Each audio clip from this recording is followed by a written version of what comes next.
नमस्कार. आज आपण श्रीमद भगवद्गीता त्याचा अध्याय 15 आणि श्लोक 2 पाहूयात. अधश्चोर्ध्वं प्रसृतास्तस्य शाखा गुणप्रवृद्धा विषयप्रवालाः अधश्च मूलान्यनुसन्ततानि कर्मानुबन्धीनि मनुष्यलोके. आपण आधी पहिला पण घेऊयात ह्याच्या आधीचा. श्री भगवान म्हणाले, आदी पुरुष परमेश्वर रूपी मूळ असलेल्या, ब्रह्मदेव रूप मुख्य फांदी असलेल्या, ज्या संसार रूप अश्वत्थ वृक्षाला अविनाशी म्हणतात, तसेच वेद ही ज्यांची पाने म्हणली आहेत, त्या संसार वृक्षाला जो पुरुष मुळासहित तत्वता जाणतो तो वेदांचे तात्पर्य जाणणार आहे. हा पहिल्या श्लोकाचं निरूपण आपण लास्ट टाइम पाहिलं होतं. आता दुसऱ्याचं.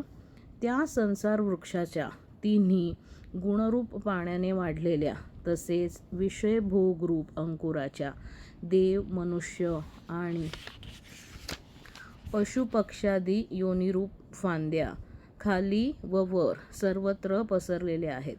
तसेच मनुष्य योनीत कर्मानुसार बांधणारी अहंता, ममता आणि वासनारूप मुळेही खाली आणि वर सर्व लोकात व्यापून राहिले आहेत.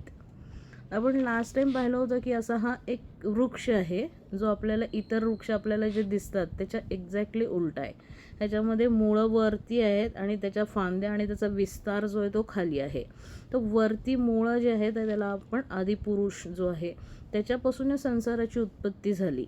तर तसा तो वृक्ष आहे संसार वृक्ष. तर त्याचं इथं वर्णन केलेलं आहे. त्याच्यामध्ये लास्ट टाइम सांगितलं होतं की ब्रह्मदेव रूप त्याची मेन फांदी आहे आणि त्याची जी पल्लवी आहे किंवा त्याची जी पानं आहेत तर ती वेदांचे छंद जे आहेत तर ते वेदरूपी त्याची पानं आहेत. आणि हा जो संसार वृक्ष आहे जो असा म्हणतात ना अपसाईड डाऊन आहे तो त्याला अश्वत्थ वृक्ष म्हणलेला आहे आणि तो अविनाशी म्हणजे अव्याहतपणे चालू आहे असा तो संसार वृक्ष आहे.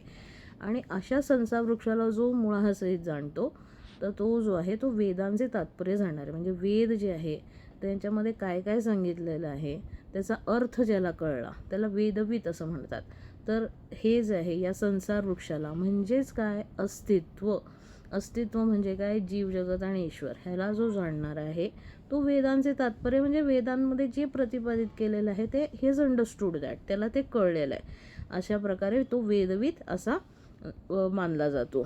तर असा जो संसार वृक्ष आहे तर तो कसा वाढलेला आहे? तिन्ही गुणरूप पाण्याने वाढलेला आहे तो है ना. आपण पाहतो की बाबा इथे पण आपली जी झाडं वगैरे असतात त्याला आपण पाणी घालतो. जेव्हा आपण पाणी घालतो तेव्हा त्याचा विस्तार होतो, तो वाढतो वृक्ष आणि त्याला अजून फांद्या, पानं वगैरे असतं म्हणजे बेसिकली त्याचा विस्तार होतो.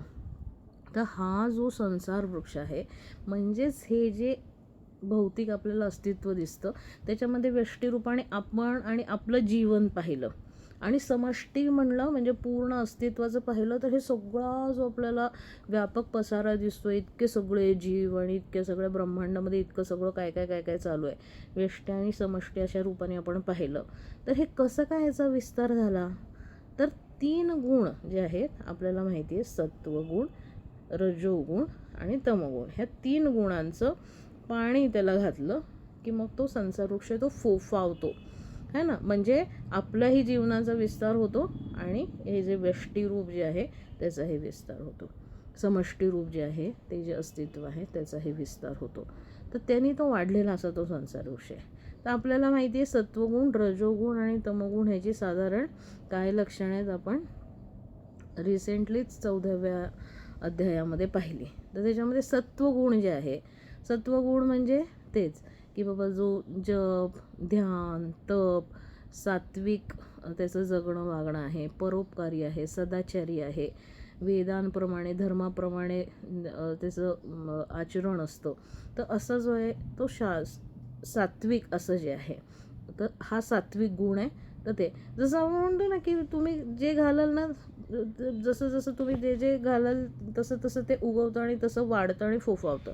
तसं हा सत्वगुणामधला जो सत्व वाढला की तशी त्याची हे होते. आणि त्याच्यामध्ये हेही सांगितलं होतं 4थ्या अध्यायामध्ये की जेव्हा सत्वगुणाची वृद्धी होते तेव्हा सत्वगुणामध्ये आपण जेव्हा असतो आणि जेव्हा आपण शरीर सोडतो तेव्हा आपण वरच्या जे लोक आहेत ना, वरचे जे लोक आहेत त्याच्यामध्ये आपण जातो. तर ह्याच्यामध्ये त्यांनी सांगितले की बाबा जसं हे सत्वगुणाने हा संसार वृक्ष वाढतो तर त्याच्यामध्ये विषय भोगरूप अंकुर आहेत त्याच्यामध्ये. आणि देव मनुष्य आहे ना, देव लोक, मनुष्य लोक आणि पशु पक्षी आदी त्याच्या योनिरूप फांद्या. तर या सगळं म्हणतात ना, हे सगळे जीव आहेत. देव लोकांमध्ये पण हे आहेत आणि मनुष्य लोकांमध्ये आहे, पशु पक्षी हे पण आहेत. हे सगळ्या प्रकारे जे आहे त्याचा विस्तार होतो. तर जेव्हा सात्विक आपला हे असतो, म्हणजे म्हणतात ना सात्विक जगणं असतं आणि त्याच्यामध्ये आपण सत्वामध्ये आपण शरीर त्यागलं की वरचे जे लोक आहेत तिकडे आपली म्हणतात ना गच्छंती, तिकडे आपण जातो. आणि रजोगुण जो असतो तो काय आहे, तो तुम्हाला कार्य करण्यामध्ये उद्युक्त करतो, प्रवृत्त करतो. म्हणजे जो सतत असतं ना हे करतो ते करतो, असं खूप रजोगुण ज्याचा वाढला ना तो चंचल असतो, त्याला हे करायचं ते करायचं, इथे जायचं तिथे जायचं असं फार करायचं असतं. आणि रजोगुणाबरोबर मी करतो हा भाव पण असतो त्याच्यामध्ये. रजोगुणाचा अहंकार हा पण एक म्हणतात ना गुणधर्म आहे. बाबा मी करतो, मी असं आहे, मी इकडे जातो, मी ते करतो, असं जे आहे ना प्रवृत्तीरत असं ज्याचं जीवन असतं त्याच्यामध्ये रजोगुणाचं जेव्हा प्राधान्य असतं तेव्हा प्रवृत्तीरत असं त्याचं जीवन असतं. आणि तमोगुण म्हणजे अज्ञान, अंधकार है ना, निद्रा, आळस असं.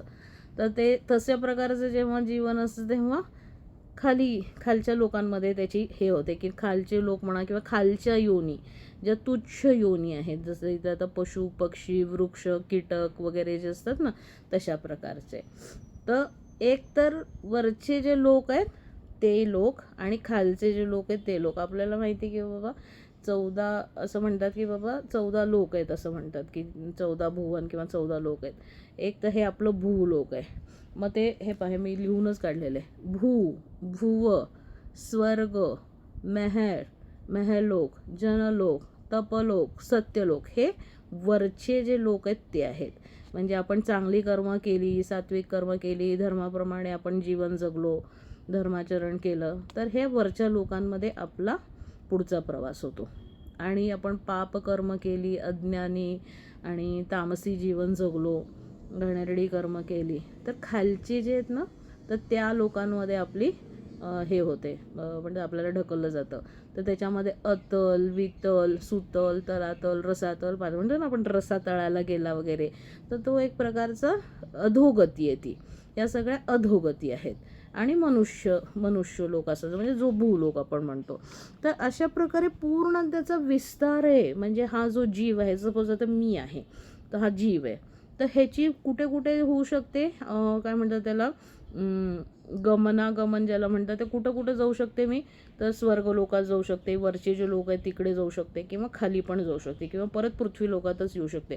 तर हा एवढा विस्तार आहे, एवढ्या पॉसिबिलिटीज आहेत माझ्या पुढे काय होणार ह्याच्या वगैरे है ना. तर त्याच्यामध्ये इवन आता हे जे पशु पक्षी वृक्ष हे जे कीटक योनी वगैरे त्या पृथ्वी तलावरच्या सुद्धा दे आर कन्सिडर्ड एज निम्न, म्हणतात ना खालच्या अधोगतीच्या त्या योनी अशा मानल्या जातात. तर असा हा संसार रूपी वृक्षाचा हा विस्तार आहे. आणि तो कशामुळे झाला आहे, तर तेच आपण सत्वगुण, रजोगुण आणि तमोगुण ह्याचं त्याला पाणी घातल्यामुळे त्याचा तो विस्तार झाला आहे. म्हणून आपण काय म्हणतो की बाबा तुम्ही गुणातीत अवस्थेत जा. गुणातीत अवस्थेत गेलं म्हणजे तुम्ही या जर पाण्याला, त्या जर वृक्षाला तुम्ही हे पाणी नाही घातलं तर हा संसार वृक्ष आहे तो तुमचा सुकून जाईल, मिटून जाईल आणि संपून जाईल. तुम्ही म्हणाल ना अरे बाबा संसार तर पाहिजे आम्हाला, असं कसं सगळं संपलं तर वगैरे. तर त्याच मायेतून बाहेर काढायला की हे जे पाहिजे मला हेच चालू राहावं असं जे आपल्याला वाटतं, ती जी माया आहे, ते जे बंधन आहे, ती जी आसक्ती आहे, त्याच्यातनंच बाहेर काढण्यासाठी ही भगवद्गीता आहे, त्याच्यातनंच बाहेर काढण्यासाठी वेद उपनिषद आहेत आणि त्याचाच आपण अभ्यास करतोय. आपण गुणातीत अवस्थेत गेलो म्हणजे या दृश्य जगताच्या पार गेलो म्हणजे आपलं अस्तित्व संपलं असं नाही. आपलं अस्तित्व असणारच आहे आणि ते अतिशय सुंदर, अतिशय म्हणतात ना सतचित्त आनंद रूपाने आपलं अस्तित्व असणार आहे. सगळं सगळं छान जे आहे ना तशा प्रकारे आपलं अस्तित्व असणार आहे. आणि आता तरी कसं मी जर जेव्हा म्हणते की बाबा ही अंजली हे माझं अस्तित्व आहे, तर हे माझं अस्तित्व संपू शकतं कधी 5 वर्षानंतर, 10 वर्षानंतर, उद्या, परवा, तेरवा कधीही संपू शकतं. पण जेव्हा मी म्हणते की मी सच्चित आनंद रूप आहे, तेव्हा मी त्या अविनाशी अस्तित्वामध्ये आहे. माझं कधीच नाश होणार नाही. आपल्याला वाटतं का अरे यार मी मरावं, म्हणून कोणालाच वाटत नाही.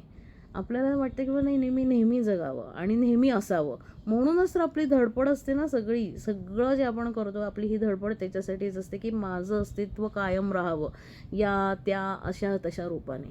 तो परमात्मा म्हणतो तुझं अस्तित्व कायमच राहणार आहे. कधी? जेव्हा तू त्या गुणातीत अवस्थेमध्ये पोहोचशील, जेव्हा तू त्या म्हणतात ना शाश्वत सनातन अशा म्हणतात ना अविनाशी अशा पदामध्ये पोहोचशील, तर तिथंच आपला प्रवास चालू आहे. आणि इथं ते सांगितलं आहे. पण कसं आहे आत्ता असं आहे की बाबा हा संसार खरा आहे, हा संसार वृक्ष आहे, त्याला आपण सत्व रजस तमस रूपी गुणांचं पाणी घालतोय आणि हा संसार वृक्ष फोफावतोय. आणि ह्याच्यामध्ये काय आहे, विषय भोगरूप अंकुर आहेत त्याच्यामध्ये. विषय भोगरूप म्हणजे इच्छा वासना है ना. तुम्ही पहा, जेव्हा तुम्हाला तुमच्या इच्छा आणि विषय भोगरूपी जे म्हणतात ना की मला हे पाहिजे, मला ते करायचं आहे, नाही आपली व्याप्ती वाढत. जी व्यक्ती काहीच करत नाही आहे, ज्याला काहीच नको आहे, ती नुसती शांत बसून राहील. पण माझ्या 10 इच्छा उत्पन्न झाल्या, 10 विषय मला हवेत आणि सगळे विषय जे आहेत ना ते याच 5 कॅटेगरीमध्ये पडतात. शब्द स्पर्श रूप रस गंध ह्याच्यापैकी कुठल्या तरी रूपाने मला विषय भोगायचा असतो. सगळ्या ह्याच्यामधला माझ्या या विषय आहेत की बाबा मला हे 10 म्हणा किंवा 100 विषय मला भोगायचे आहेत. कसं असेल माझं आयुष्य?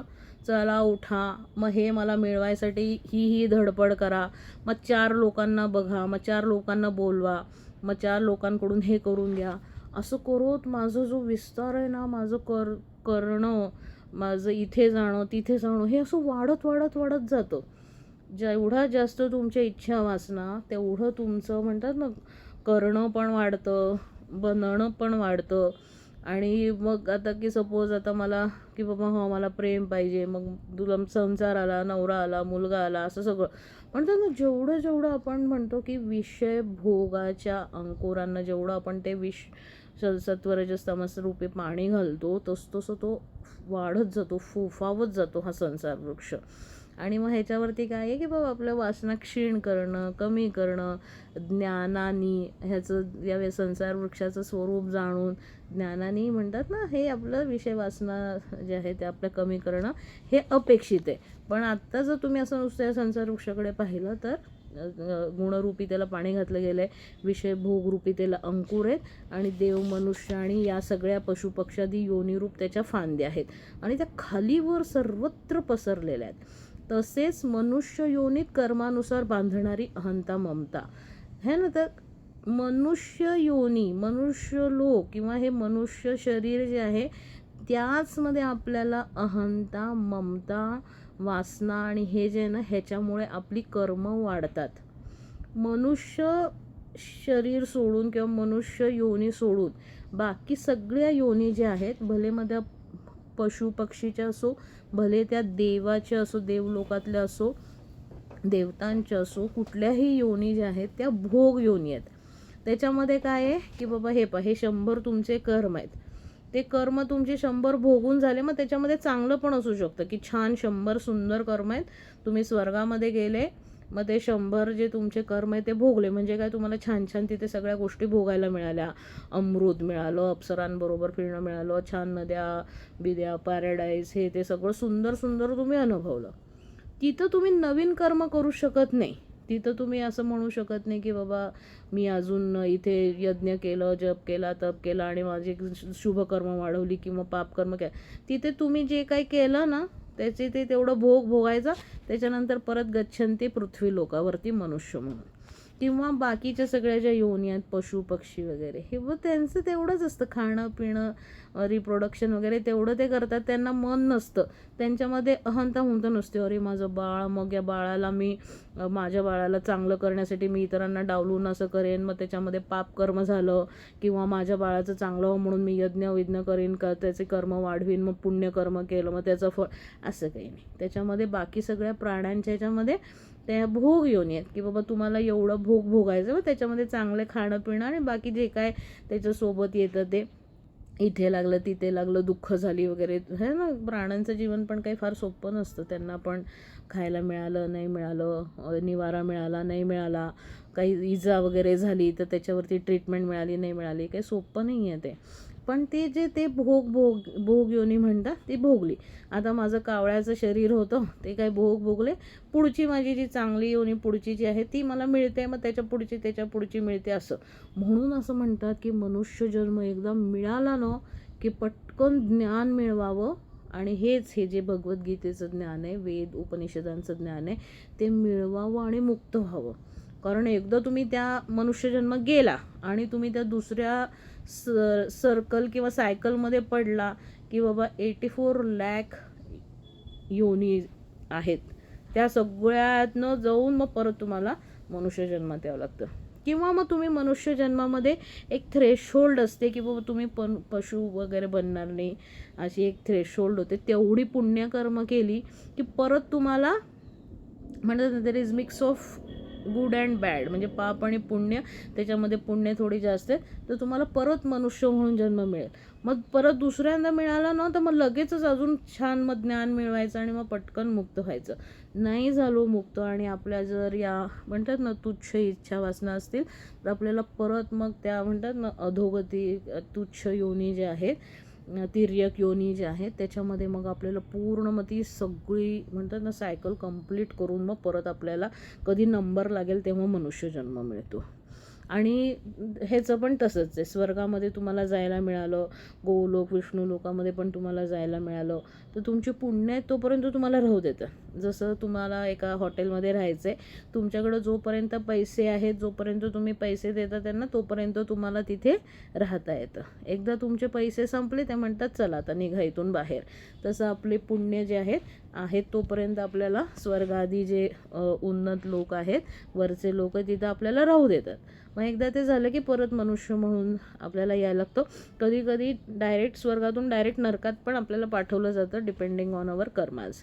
तर हे जे आहे, असा हा संसार वृक्ष आहे, तो वर आणि खाली असा खूप पसरलेला आहे. आणि सर्व लोकांमध्ये ह्याची जी वासनारूप मुळे आहेत ना, जसं हे बरगदचं पेड असतं ना, म्हणजे जे वडाचं वृक्ष असतं ना, तो असा असतो आणि त्याची मुळं परत साईडने इकडून तिकडून खाली पण गेलेली असतात. तर असा हा एक संसार वृक्ष आहे की त्याची मुळं वरती खाली अशी सगळ्या लोकांमध्ये पसरलेली आहेत. तर असा हा जो वृक्ष आहे, त्याचं पुढं काय करायचं, कसं त्याला हँडल करायचं, कसं त्याला टॅकल करायचं, ते पुढच्या ह्याच्यामध्ये सांगितलेलं आहे. असाच एक वृक्ष आपण असं पण आत्ता पाहू शकतो की मनुष्य हा एक असा पण, हा जो आहे ना अपसाईड डाऊन असा एक म्हणतात ना, असं म्हणू शकतो की जो म्हणतात ना अधश्च ऊर्ध्वम, असं जे त्याचे हे आहे ते आहे, किंवा ऊर्ध्वमूल अधशाखा असं जे आहे मनुष्याला पण म्हणू शकतो. कसं की बाबा पहा, हे जे आहे ना, इथे विचार आहेत, इथे इच्छा वासना आहेत, आणि हे आहे, हे मूळ आहे कशाचं, तुमच्या संसाररूपी वृक्षाच्या वाढण्याचं, त्याच्या फांद्यांना वाढण्याचं, त्याच्या पल्लवीला वाढण्याचं. कारण इथे इच्छा वासना मूळ आहे, इथून निघाल्या की तुमच्या हातापायांची हालचाल होते, तुम्ही हे करता ते करता, इथे जाता तिथे जाता, तुमचं जो जीवनाचा म्हणतात ना व्याप्ती आहे, संसार वृक्षाची व्याप्ती आहे, ती खाली ती पसरत जाते, वाढत जाते. हातापायांनी कर्म केली असं सगळं हे आहे. म्हणजे इथे मूळ आहे, इच्छावासनांचं मूळ इथे, म्हणजे मूळवरती आणि खाली कर्म. अशा प्रकारे हा असा पण एक आपण म्हणू शकतो की हा अपसाईड डाऊन असा ऊर्ध्वमूल अधशाखा असा एक वृक्ष आहे. तर असं हे आहे. आणि ह्याचं एक म्हणतात ना ॲनॉलॉजी जी आहे की बाबा तुम्ही चांगली कर्म केली तर तुम्ही वरच्या लोकात जाता, चांगली कर्म नाही केली तर तुम्ही खालच्या लोकात जाता. हे बाबा असं का कोणी ठरवलं वगैरे, तुम्ही पण तेच करता, आपण पण इथे तेच करतो. तुम्ही कुठल्याही कॉर्पोरेट ऑफिसमध्ये जा, MNCमध्ये जा, तिथं असतं ना असं, जो छान काम करतो, परफेक्ट काम करतो, जो सज्जन आहे, सदाचारी आहे, सद्गुणी आहे, जो तत्पर आहे, जो आळशी वगैरे नाही आहे, जो आपली कामं व्यवस्थित करतो, त्याची काय होते, पदोन्नती होते, तो वरच्या पदाला जातो. तसंच इथं पण आहे की मनुष्य जन्मामध्ये पण तुम्ही चांगली चांगली कर्म केली तर वरच्या लोकात जातात. आणि तिथं पण कॉर्पोरेट ह्याच्यामध्ये पण तुम्ही चांगली कर्म नाही केली, तुमचा परफॉर्मन्स चांगला नाही आहे, तुम्ही घाण कामं केली वगैरे, तर तुमचं डिमोशन होतं. आपल्या घरामध्ये पण आपण पाहतो की आपली मुलं आहेत, आपलं हे आहे, आपण काय करतो, चांगलं केलं की त्यांना आपण उचलून धरतो, आणि जे नाही केलं तर आपण काय म्हणतो की बाबा हां, त्याला थोडी शिक्षा दिली, हे ते वगैरे. तो हा कॉस्मिक अरेंजमेंट आहे तशी, आणि ती असायलाच पाहिजे तशी. तर असा हा संसार वृक्ष आहे, अशी त्याची व्याप्ती आहे, आणि ती भयंकर व्याप्ती आहे. असं म्हणतात ना, एक मोठा म्हणतात एक Bhulaiyaa kind of you can say. आणि त्याच्यामध्ये आपण एकदा पडलेलो आहोत, किंवा असा एक जंगल आहे ज्याच्यामध्ये आपण आहोत, आणि त्याच्यातनं आपल्याला बाहेर पडायचं आहे. तर त्या दृष्टीने आपल्याला सगळं हे ज्ञान आपल्याला दिलं जातं आहे भगवद्गीतेमध्ये. तर इथे आत्ता पहिल्यांदा आपल्याला माहीत असायला पाहिजे की काय व्हेर आर वी, आपण कुठे आहे हे माहीत असायला पाहिजे बाहेर पडायला. तर ते ह्याच्यामध्ये सांगितलं पुरुषोत्तम योगामध्ये की बाबा काय आहे, संसाराचं स्वरूप काय आहे. संसाराचं स्वरूप तुम्हाला कळलं तर की बाबा हा संसाराचा जो नियंत आहे, कशापासून त्याची उत्पत्ती झाली, मागे आपण पाहिलं होतं की त्या आदिपुरुषापासून त्याची उत्पत्ती झाली.